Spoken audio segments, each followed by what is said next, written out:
Welcome to this explainer. Today, we're going to do something a little bit different. We're taking raw, unadulterated motivation and transforming it into a highly structured, actionable philosophy of resilience. We are going to look at the true anatomy of perseverance, examining exactly why we fall, and honestly, more importantly, the precise mechanics of how we rise back up. Okay, let's dive right in. I want to start off by asking you a really visceral question. How hard can you get hit? I'm talking directly to you right now because we need to establish a baseline of absolute honesty here. Let me tell you something you already know. The world ain't all sunshine and rainbows. If you came here looking for a comfortable, easy ride, you're definitely in the wrong place. We've got to be totally realistic about the forces working against us. To put that harsh reality into perspective, consider this quote, which totally shatters any delicate expectations we might have about achieving success. It's a very mean and nasty place, and I don't care how tough you are. It will beat you to your knees and keep you there if you let it. The core premise we're drawing from our source material today is just that. Nobody, not you, not me, is going to hit as hard as life. Life is the ultimate heavyweight opponent. It doesn't care about your feelings. It doesn't care about your plans. But notice that last part, if you let it. That if is literally the most important word there. So how do we stop it from keeping us down? Think of this explainer as your personal blueprint for navigating out of the darkness and fighting your way back into the light. We're going to move systematically through 5 stages today. 1, the reality of the hit. 2, pain versus quitting. 3, fighting for the inches. 4, the price of success. And finally, 5, your limitless inner power. Let's transition right into our first stage. Part 1, the reality of the hit. Because we have to truly understand the nature of the hit before we can ever hope to recover from it. This concept completely redefines what it means to be a winner. So often we think winning is all about dealing damage. We think it's about being the loudest, the strongest, the one throwing the absolute heaviest punches. But the source text flips this entirely on its head. True winning isn't about your output. It's about absorption. It's about how much you can take while still moving forward. That is how winning is actually done.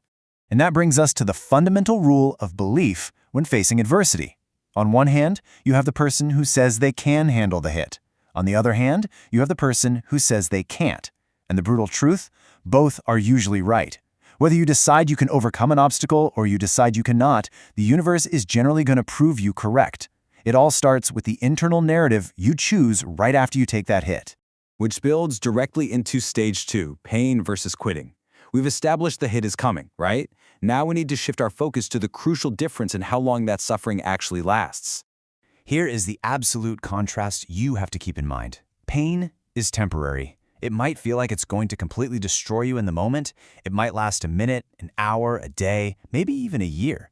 But eventually, it will subside and something else is going to take its place. But quitting, if you quit, that failure lasts forever. The pain of the struggle is fleeting, but the permanence of giving up is eternal. And this perfectly captures the exact mindset required to endure. Don't cry to quit, cry to keep going. I absolutely love this perspective. You're already in pain. You're already hurt. The sunk cost is paid. So why in the world would you walk away empty-handed? Direct that suffering into forward momentum. Extract a tangible value. Get a real reward from your existing suffering, instead of just waving the white flag and surrendering to it.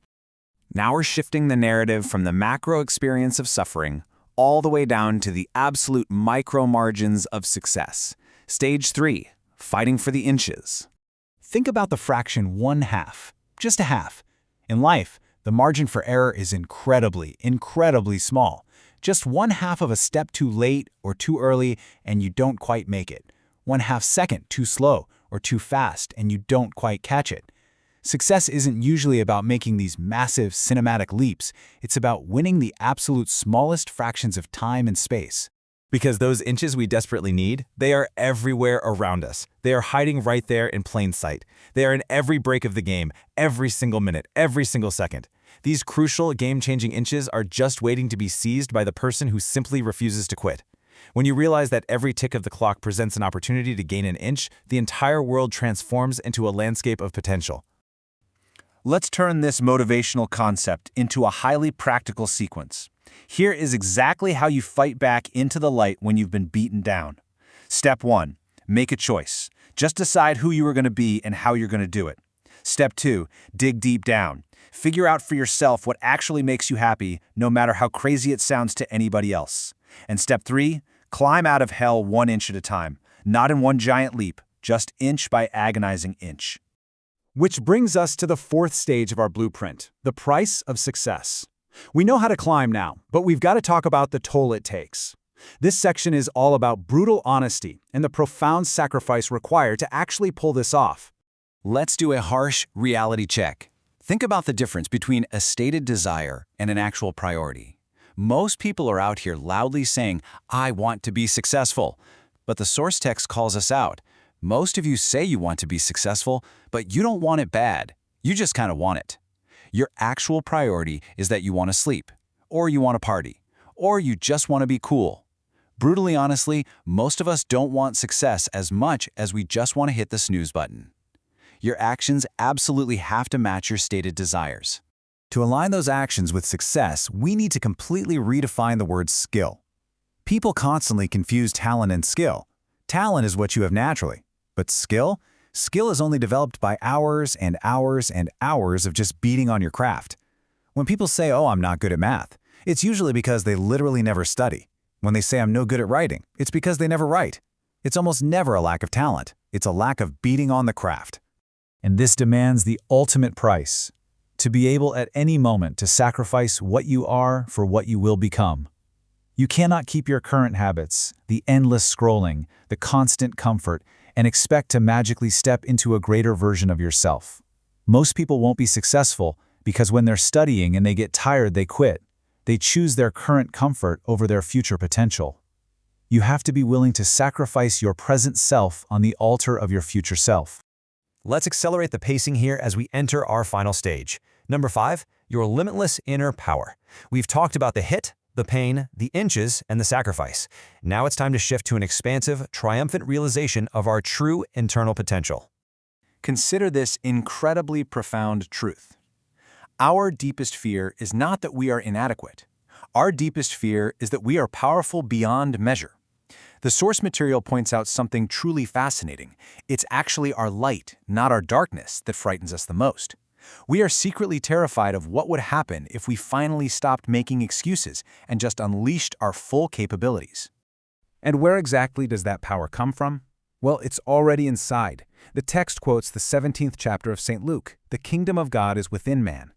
But the crucial clarification here is this: it's not in one man, nor a select elite group of men, but in all men. In you. I am speaking directly to you right now. This incredible, reality-bending power isn't reserved for some lucky few. It resides entirely within you. Just think about the specific, awe-inspiring powers every single person holds. You, the people, have the power to create machines, to create happiness, to make this life free and beautiful, and to make it a wonderful adventure. If you know what you're worth, then go out and get what you're worth. But you have to be willing to take the hits. Stop pointing fingers. Stop saying you aren't where you want to be because of him or her or anybody else.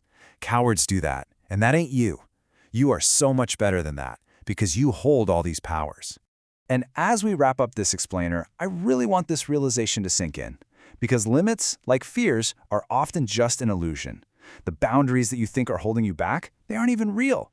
Every single day is a new day. Every moment is a new moment to be a completely new creature. So, I leave you with this final, provocative question. The hits are inevitably coming. The inches are out there waiting. The power is already inside you. So, what are you going to do?